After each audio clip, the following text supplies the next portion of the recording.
વાચે ઇજ દર્શક અન્યોન્ય બાળે છે, ક્રોધાગ્નિ બક્ષક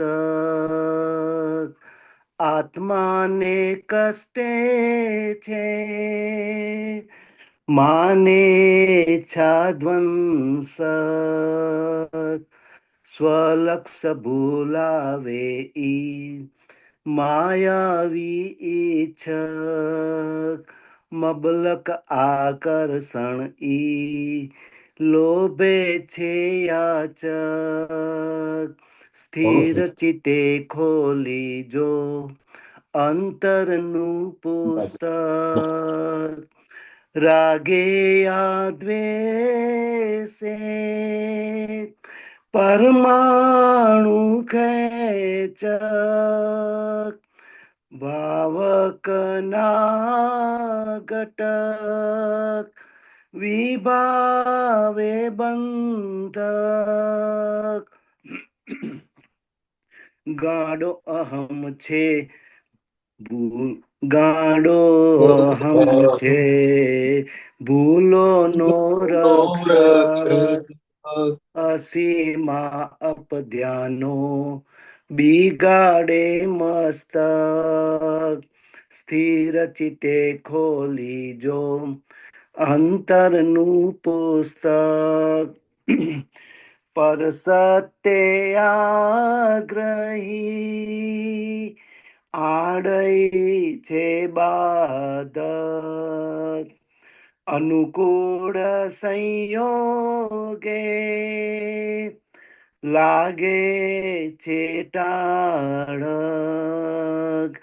પુણ્ય ક્યાં ક્યાં ખર્ચી વિચારે ચિંતક બ્રહ્માંડે છ તત્વો વધઘટિયા મોહક સ્થિર ચિત્તે ખોલી જો અંતરનું પુસ્તક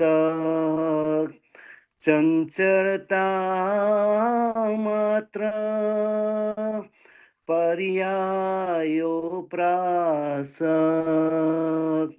ના ઈચ્છે કરવે જામેલા કારક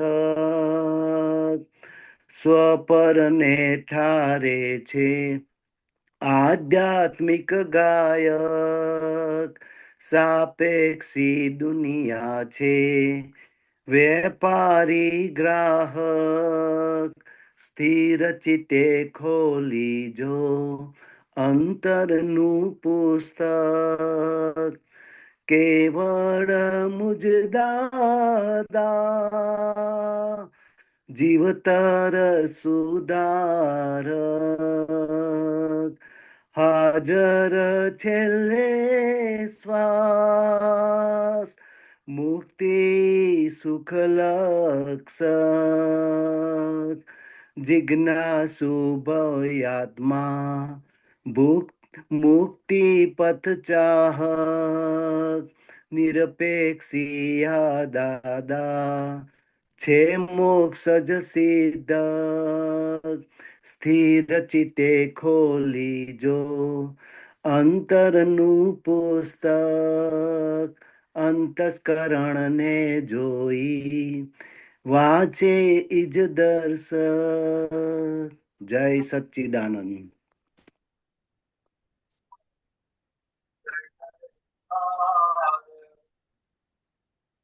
હલો. હા, જય સચ્ચિદાનંદ. હા, બોલો બોલો. અન્યોના બાળે છે ક્રોધાની ભક્ષક. એ સમજાવો. હા, અન્યોને બાળે છે ક્રોધાગ્નિ ભક્ષક એટલે શું કે છે કે આ ક્રોધ અગ્નિ કેવી એવી છે કે એ ભક્ષક જેવી છે. ભક્ષક એટલે શું? બધું સ્વાહા કરી જાય, જે આપો ને એ બધું ખાઈ જાય. એટલે કે આખું પોતે બળે અને બીજાને પણ બાળે. એટલે કે અન્યોન્ય બાળે છે, એટલે કે એકબીજાને બાળે છે. એટલે દાદા ભગવાન શું કે આ ક્રોધ એવો છે, ક્રોધ નામનો શત્રુ એવો છે તો કે એને હિતાહિતનું ભાન નથી હોતું. ક્યાં કરવો ક્યાં ના કરવો એ કરીને બેસે, અને કરે ને એટલે પછી એ સંબંધો બગડે, એટલે વેર ઉભા કરાવડાવે. બરાબર. એટલે કે આ ક્રોધ નામનો કસાય કેવો છે પાછો, તો કે એ ક્યારે ઉભો થાય ક્રોધ નામનો કસાય? તો બાકીના જે 3 કસાયો જે છે ને, માન, માયા, લોભ, આ 3 કસાય ને ક્યાંય પણ હેરાન થયું, એને કંઈ પણ કોઈએ સહેજ પણ એને છંછેડ્યો એટલે તરત ક્રોધ ઉભો થઈ જાય. બરાબર. પછી ક્રોધ ઉભા થવાના સ્થાનો દાદાએ કીધા કે પોતાની પ્રકૃતિ પ્રમાણે ના થાય તો ક્રોધ થાય, પોતાનું ધાર્યું ના થાય તો ક્રોધ ઉભો થાય, પોતાની બિલીફ પ્રમાણે ના થાય તો ઉભો થાય. બરાબર. એટલે કે આ ક્યારે ને કેવી રીતે ક્રોધ નામનો કસાય ઉભો થાય છે ને, તો કે એ આપણને ખબર પડે તો આગળ કામ થાય. પણ એનું નુકસાન શું છે, તો કે એ નુકસાન આપણને આ દાદા મળ્યા એટલે ખબર પડી કે ક્રોધથી નુકસાન શું થાય. તો કે મોટામાં મોટું નુકસાન દાદાએ શું કીધું, તો કે એક વખત ક્રોધ થયો ને એટલે કે આ પોતાની અંદર અસંખ્ય જીવો બળી જાય છે, મરી જાય છે. એની અગ્નિમાં, ક્રોધાગ્નિની અંદર આપણી અંદર અસંખ્ય જીવો બળી જાય છે. બરાબર. અને એ બળી જાય છે એટલે પહેલું નુકસાન શું કરે, તો કે કોઈ પણ વસ્તુ ખરાબ થાય, સડે એટલે શું કરે, તો કે રોગ ઉભો કરે. એટલે કે એ શરીરની અંદર રોગ ઉભો કરે. બીજી વસ્તુ તો કે વેર ઉભું કરે એટલે પાછો જન્મ પણ ઉભો કરે, ભોગવટો ઉભો કરે છે, લેતી દેતીનો હિસાબ ઉભો કર્યો. બરાબર. એટલે કે એક ખાલી ક્રોધાગ્નિ, એના પરિણામો જો દેખાવાને ચાલુ થાય તો ઓટોમેટિક ક્રોધ જાય. પણ મૂળત્વે દાદા ભગવાને ક્રોધ કોને કીધો, તો કે જેની અંદર હિંસક ભાવ રહેલો હોય એને ક્રોધ કીધો. તાંતો રહેલો હોય એને ક્રોધ કીધો. બરાબર. એટલે દાદા ભગવાને શું કીધું, તો કે હવે મહાત્માઓને હવે શું રહ્યું, તો કે હવે ગુસ્સો રહ્યો. અને કસાયો છે તો કે ડિસ્ચાર્જ કસાયો રહ્યા. એટલે કે એની પાછળનો જે હિંસક ભાવ હતા ને એ બધા ખેંચાઈ ગયા. એટલે કે હવે એને ડિસ્ચાર્જ કીધા કસાયોને, કારણ કે હવે મરેલા છે, એની પાછળનો હિંસક ભાવ જતા રહ્યા. બરાબર. પણ છતાં કે નુકસાન કરે, તો કે શું નુકસાન કરે, તો કે દાદા શું કે ફળનું ફળ, એટલે કે કર્મ ફળ ભોગવે છે અને એનું પણ ફળ આવે છે. એટલે કે એનું સિમ્પલ એક્ઝામ્પલ આપે તો કે હોટલમાં જમવા ગયા, જમીન આયા એટલે એક કર્મ ફળ હતું. હવે એનું ફળનું ફળ એટલે શું, ડાયરિયા થઈ ગયા, ફૂડ પોઈઝનિંગ થઈ ગયું, તાવ આવ્યો, કઈ પણ એ થયું, એ ફળનું ફળ આવ્યું. એટલે કે આવી રીતે તો કે અત્યારે ડિસ્ચાર્જ મરેલા છે, પણ એ ફળનું ફળ શું આપે છે, તો કે હવે આપણે વાઈફને કે દીકરાને કે કોઈની પણ જોડે ફ્રેન્ડ છે કે કોઈની પણ જોડે વ્યવહારની અંદર કઈ પણ એની ઉપર ગુસ્સો થયો, કઈ પણ થયો તો તરત એનું મોં બગડશે. બરાબર. ગમશે નહીં. એટલે કે આ ફળનું ફળ આવ્યું. અને પાછી પોતાની ઉપર ઇફેક્ટ આવે એની. તો કે જો પેલાને ગમ્યું નહીં, કાં તો પછી એ કઈ કહી જાય આપણને સામે. એટલે કે આ ભક્ષક છે, એટલે કે આખું કસાઈ શેની માટે કસાઈ કીધો, તો કે આત્માને ખાઈ જાય છે, એટલે કસાયો કીધા અમે. બરાબર. એટલે કે આ અન્યોને બાળે છે અને આગળ શું કે છે, આત્માને કષ્ટે છે. એટલે કે આત્માને કષ્ટ આપે છે. એટલે કે ક્રોધ, માન, માયા, લોભ એટલે કસાયો એટલે કીધા કે આત્માને કષ્ટે છે. એટલે એને કસાયો કીધા. એટલે કે આ દાદા ભગવાન ક્રોધ માટે એટલું કહેતા હતા કે ક્રોધાગ્નિ એટલે કેવી, તો કે જેમ હોલિકા દહન કરીએ, હોળી દહન કરીએ ત્યારે જયારે ભડકો થાય છે, એ ભડકો થાય છે કે ભડકાની જ્વાળા જે ઊભી થાય છે ને, એવી આપણી અંદર જ્વાળાઓ ઊભી થાય. અને એ જ્વાળાઓ ઊભી થાય એટલે કેટલા અંદર જીવાતો, કેટલાય જીવ અંદર આપણી અંદર બળીને ભસ્મ થઈ જાય છે, અને એનો કચરો આપણી અંદર રહી જાય છે. એ સિવાય એની જે લાઈ જે છે, તો કે આપણા રેડિયેશન ની અંદર કોઈ આપણને એ સમય પૂરતું ભેગું થાય નહીં, મળવા આવે નહીં, વાત કરવા આવે નહીં, કારણ કે એને દજાય છે. આપણે ક્રોધ જે થયેલો છે, એ ક્રોધની અગ્નિ છે, એને દજાડે છે. એટલે કે આ એટલું બધું નુકસાન કરે છે, આ કસાયો એટલું બધું નુકસાન કરે છે. એ નુકસાન ખબર પડે તો પછી એનાથી મુક્ત થવાય કે. બરાબર. એટલે કે કસાયો કે આત્મા ઉપર ઘાત કરે છે, એટલે તો એને કસાઈ કહેવામાં આવે. હવે એક પ્રશ્ન છે મારો. હાજી. આપણે ધારો કે અત્યારે આપણે જ્ઞાનમાં દાદાનું જ્ઞાન લીધેલું છે, બરાબર, અને ડિસ્ચાર્જમાં આપણે ક્રોધ તો છે જ નહીં, પણ ગુસ્સો છે, તમે કહ્યું એ બરાબર. બરાબર. તો જ્યારે ગુસ્સો કરવાનું ઉદય કર્મ આવે તો આપણી જોડે જ્ઞાનનું હથિયાર છે, તો એ ગુસ્સાને આપણે ઓછો કરી શકીએ ને? એ આપણી સત્તા ખરી ને? એ સમજથી ઓછો થાય. ગુસ્સો સમજ જે તો છે છે ને, જ, આપણે એ જ્ઞાનની સમજ છે. જો હવે કેવી આ બહુ સિદ્ધાંતિક દાદાએ સમજાવ્યું કે આપણે ગુસ્સો થાય છે, જે ગુસ્સો થાય છે તો કે શેના આધારે થાય છે, તો કે હજુ એ જે તે વ્યવહાર જે છે એની સામે કંઈક અણસમજ ઊભી છે.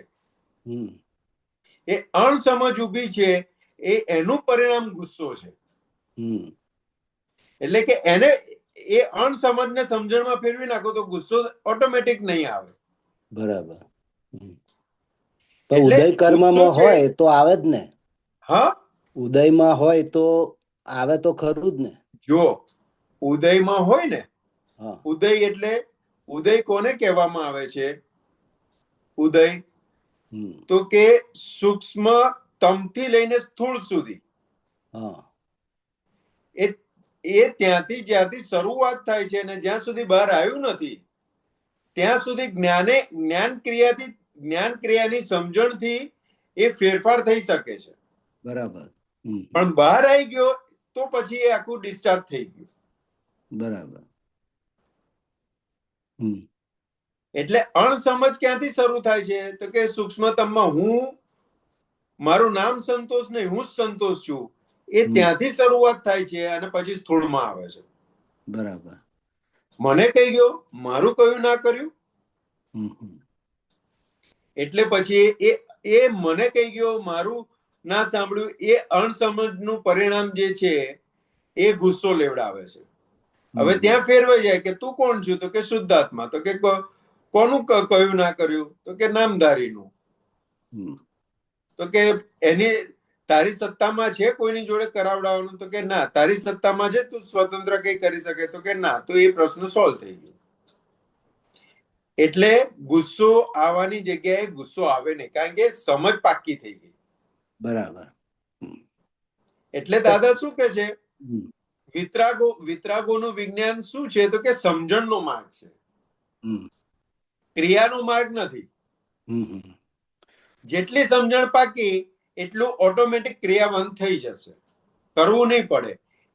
એ તો પરિણામ છે, ક્રિયા બધી પરિણામ છે. બરાબર. એક અણસમજણની પરિણામ છે અને એક સમજણની પરિણામ છે. બરાબર. સમજણનું પરિણામ સંયમ છે અને અણસમજણનું પરિણામ કસાય છે. તો અંદર સમજ હોય તો ગુસ્સો આવી જ ના શકે. સંયમ ઉભો થઈ જાય. સંયમ ઉભો થઈ જાય. એ જ સમજ ને પરિણામે સંયમ ઉભો થાય. હા, બરાબર. હમ. સરસ.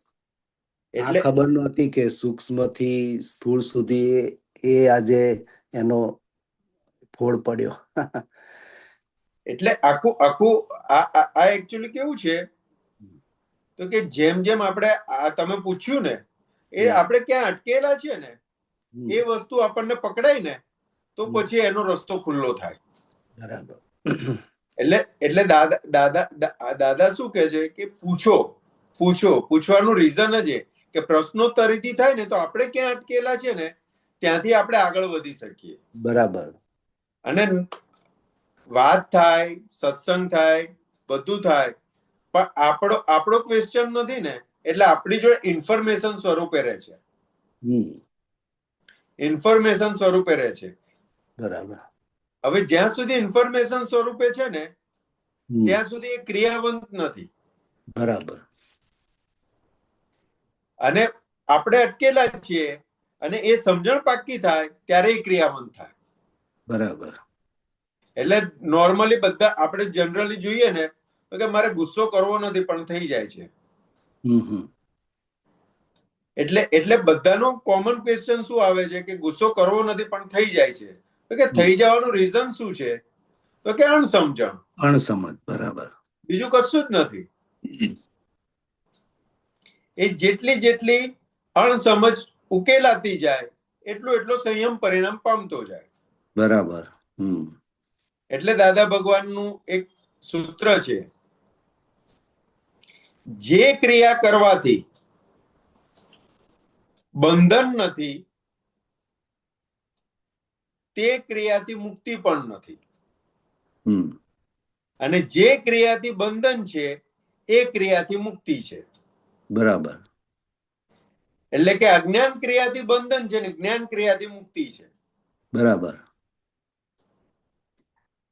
એટલે કે સ્થૂળ ક્રિયા કોઈ પણ દાદા એટલે આખું સ્પષ્ટ વ્યાખ્યા કરી આપી કે 5 ઇન્દ્રિયોથી જે કંઈ પણ અનુભવાય છે એ બધું પ્રારબ્ધ છે.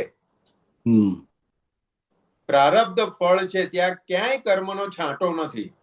કર્મ બંધનો ક્યાંય છાંટો નથી. એટલે એ ક્રિયાઓથી બંધન પણ નથી.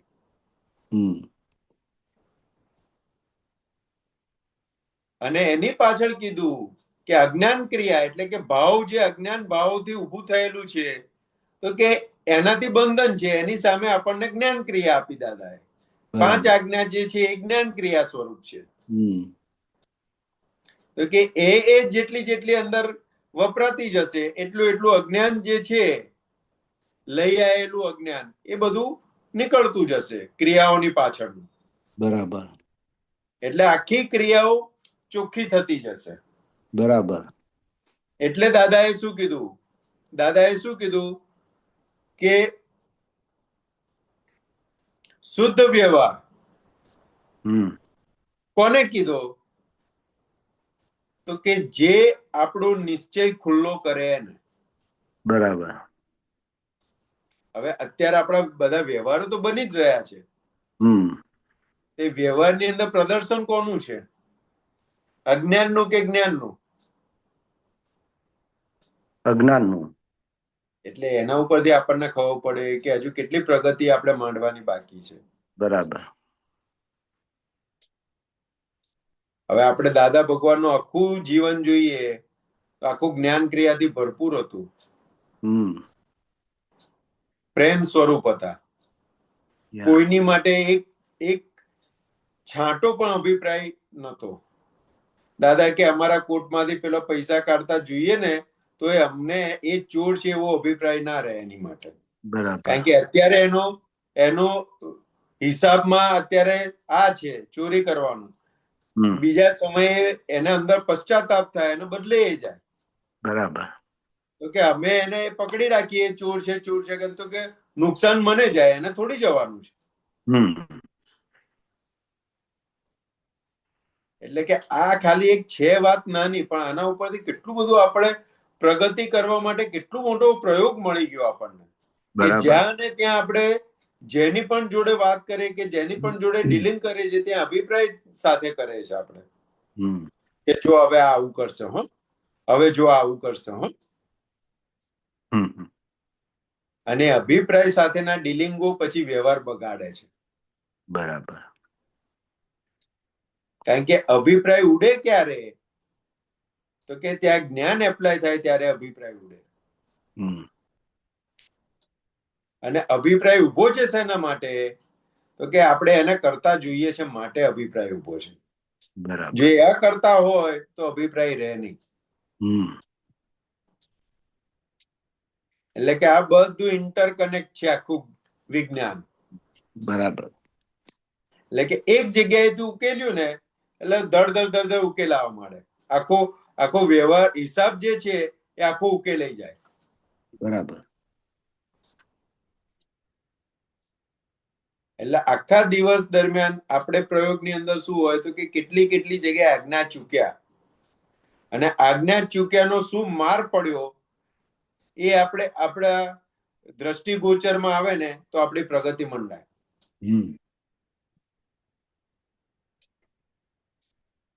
એટલે કીધું સ્થિર ચિત્તે ખોલી જો અંતરનું પુસ્તક.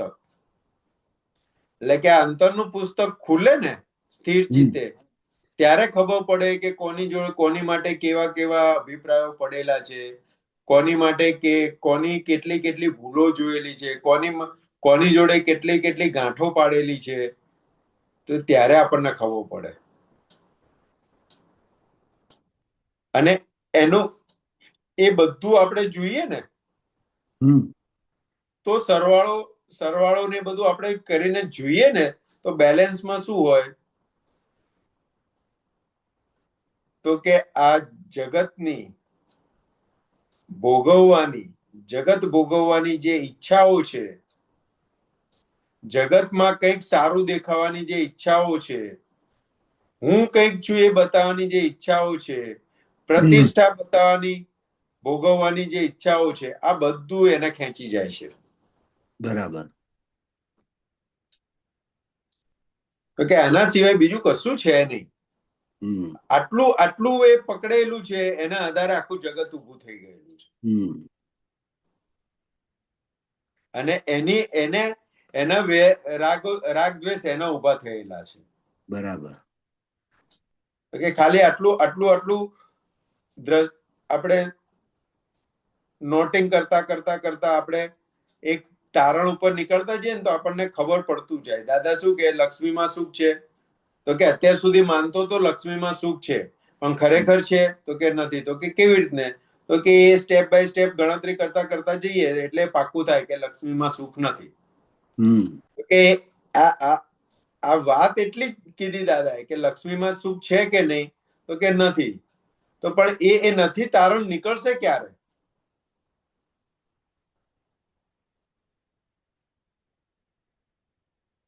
તો કે કેટલા અંદર હેન્ડલ વાગશે કે એ કેટલા વ્યવહારની અંદરથી એ તારણ નીકળશે ત્યારે એક ફાઇનલ તારણ ઉપર આવશે કે લક્ષ્મીમાં સુખ નથી. અને એ તારણ લાવવા માટે સત્સંગ જરૂરી છે. બરાબર.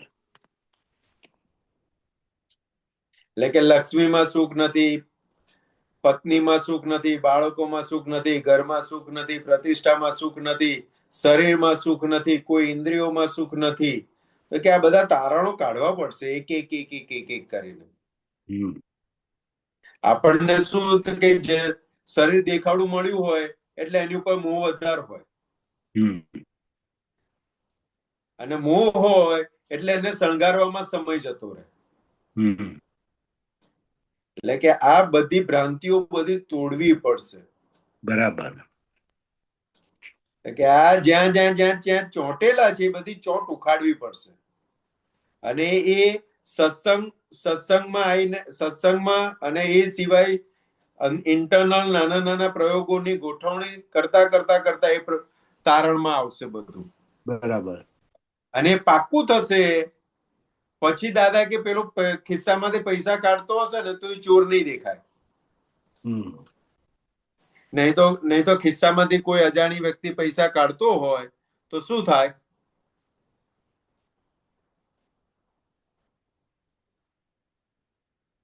આપણે એનામાં તરત મારવા દોડે કે નહીં, ચોર ચોર કરતા કરીને કરતા તરીકે જ જોઈએ એમ. કરતા તરીકે જોઈએ અને ચોર ચોર કરીને મારવા દોડીએ. યા કારણ કે પૈસાની અંદર સુખ છે, માન્યતા પડેલી છે. હવે માન્યતા તૂટે નહીં ત્યાં સુધી એને ચોર તરીકે જ દેખાય. બરાબર. એટલે કે આ બધી જે અંદરની બિલીફો રોંગ બિલીફો જે છે ને એ તોડ કરવી પડશે. પણ એની માટે દાદાએ 5 આજ્ઞા આપીને એની અંદર બહુ બેસ્ટ આપી દીધું કે રિલેટિવ થી પેકિંગ છે ને રિયલ થી શુદ્ધાત્મા છે. એટલે પહેલો જ એની માટેનો જે અભિપ્રાય જે હતો એ તૂટવાની શરૂઆત થઈ ગઈ. વાઇફ આવે તો વાઇફ માટે અભિપ્રાય હોય કે આટલા વર્ષો જોડે કાઢેલા એટલે પ્રકૃતિ જોયેલી હોય એટલે એની માટે અમુક પ્રકારના બધા અભિપ્રાયો બંધેલા હોય. જો હમણાં આ ટાઈમે આવી ને એટલે એ ટાઈમ પ્રમાણેના અભિપ્રાયો હોય. 8 વાગે આવે ને તો કે આવું જોઈતું હશે એટલે આયા હશે. 10 વાગે આવે ને એટલે કે આવું એમને કંઈક જરૂર હશે ને એટલે આયા હશે. એ બધા ટાઈમ બાઉન્ડિંગ બધા અભિપ્રાય કામ કરે. એ જગ્યાએ રિલેટિવ થી ફાઇલ નંબર 2 છે ને રિયલ થી શુદ્ધાત્મા છે એટલે પહેલો અભિપ્રાય ઉભો થવાનો ચાન્સ જ જતો રહ્યો. બરાબર. એટલે જેવું રિલેટિવ થી ફાઇલ નંબર 2 છે રિયલ થી શુદ્ધાત્મા છે એટલે તરત આઈને ઉભું રહે કે કેમ આયા હશે તો કે વ્યવસ્થિત શક્તિએ હિસાબ ચૂકતે કરવા માટે બોલાયા છે. તો કે હવે આ ફાઇલ આવી, ફાઇલનો સંભાવ્ય નિકાલ કરી દો આપણે. બરાબર. એટલે આ ગોઠવણી એટલી બધી સુંદર રીતે કામ કરે છે ને અને એનો જે આનંદ આવે છે ને કારણ કે ક્લેશ ઉભો થવાની જગ્યાએ ક્લેશ ઉભો ના થયો. બરાબર. એટલે એનો જે આનંદ ઉભો રહેશે ને અને એનું ગ્રોસ જે વધતું જશે ને એટલે અંદર ઓટોમેટિક દાદા શું કે એ અનુભૂતિ એ અનુભવ જે છે ને એ અનુભૂતિ એ પછી આત્મરમણતાની બહાર આવવાની દે. અત્યારે આપણે ખેંચાઈ જઈએ છે. અત્યારે આપણે મનોરંજન બાજુ ખેંચાઈ જઈએ છે કારણ કે આત્મરમણતા અંદર જે ઊભી થવી જોઈએ ઊભી થયેલી નથી. એટલે મનોરંજન તરફ ખેંચી જઈએ છે કારણ કે હજુ બહારથી સુખ લેવું છે. અંદરનું સુખ જે છે એનું જે ચખાવવું જોઈએ ને એ હજુ જોઈએ એવું ચખાતું નથી. કારણ કે એ આપણી પ્રગતિ એટલી મંડાઈ નથી.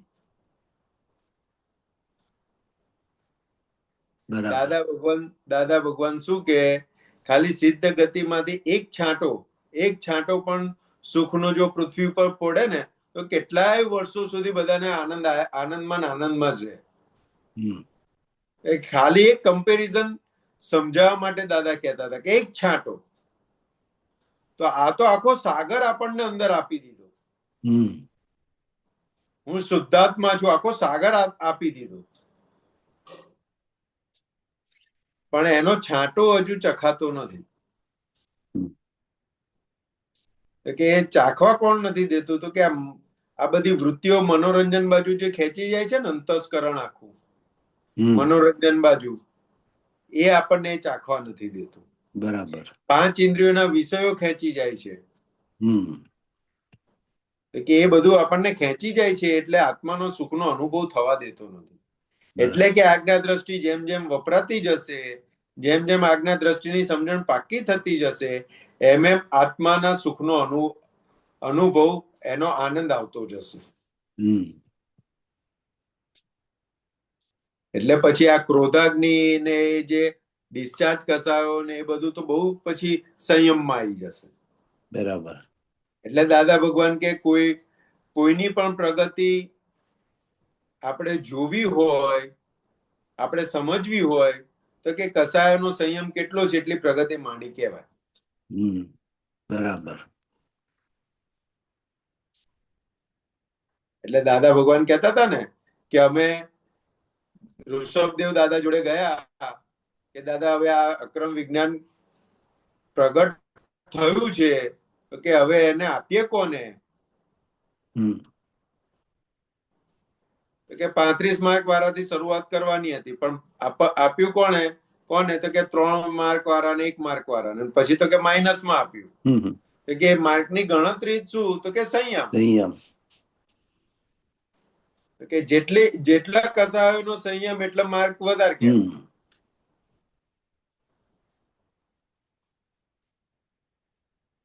એટલે આ જ્ઞાન આપણને સંયમમાં લાવે છે. બરાબર.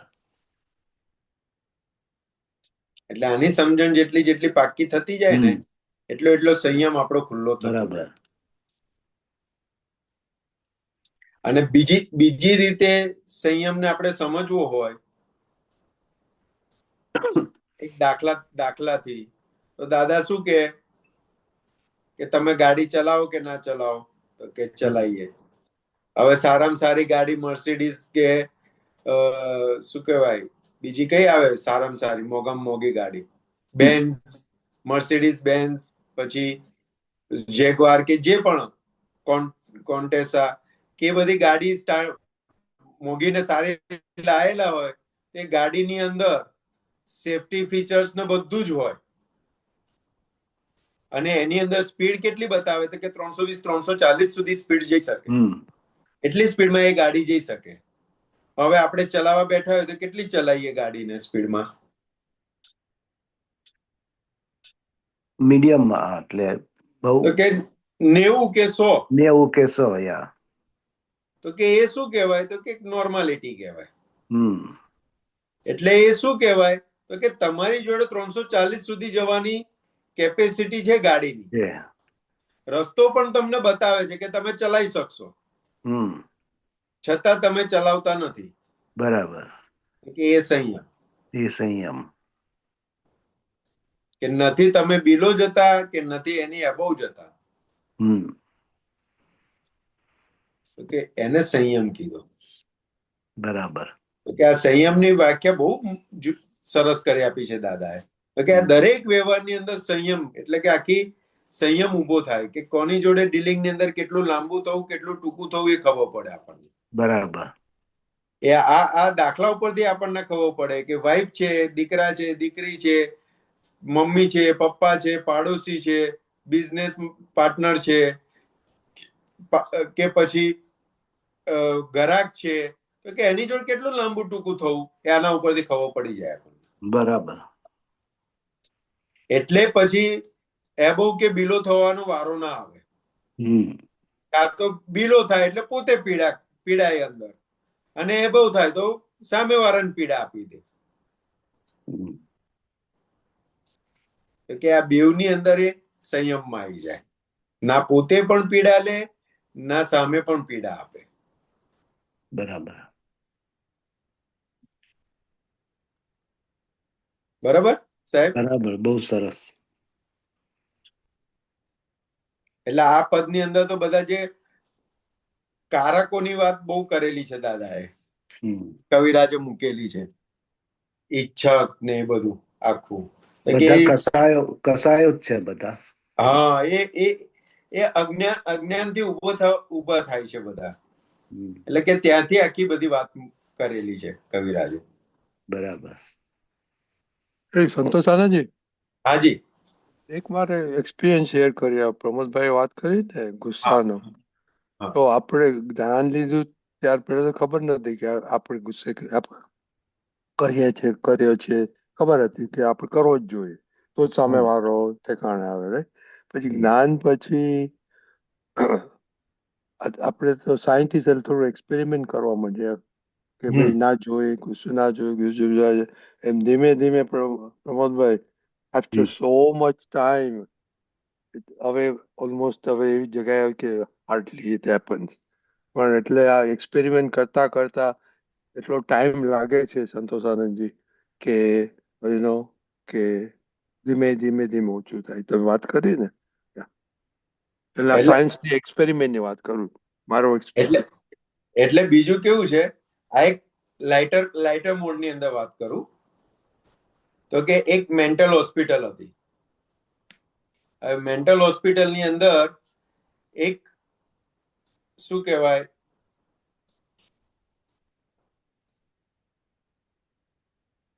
સામાજિક મંત્રી જેવા લોકો એની પેલી એ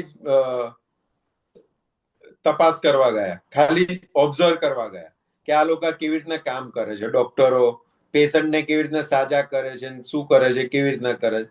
તો કે એની અંદર એ મંત્રીએ પૂછ્યું ડોક્ટરને કે તમે આ સાજો થઈ ગયો એ કેવી રીતે તમે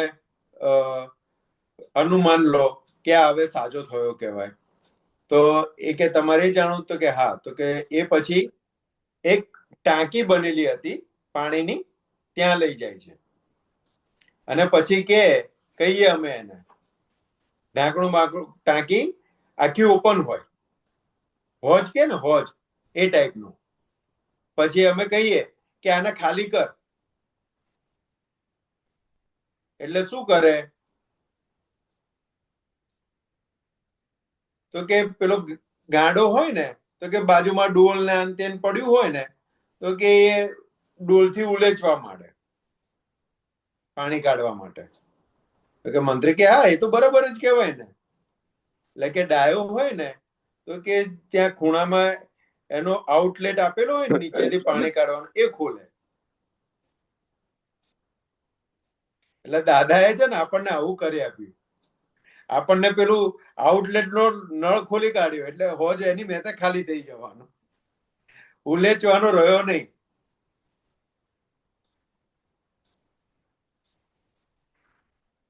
એટલે કે હવે આ બધું જે છે ને, એ દાદાએ કીધું હવે નળમાં પાઇપમાં જેટલું રહ્યું છે ને એટલું રહ્યું છે, એ આજ્ઞા દ્રષ્ટિએથી બધું નીકળશે. આજ્ઞા દ્રષ્ટિ જેટલી પાકી થતી જશે એટલું એટલું ઉલેચવું નહીં પડે, એ સીધે સીધું નીકળી જશે બધું.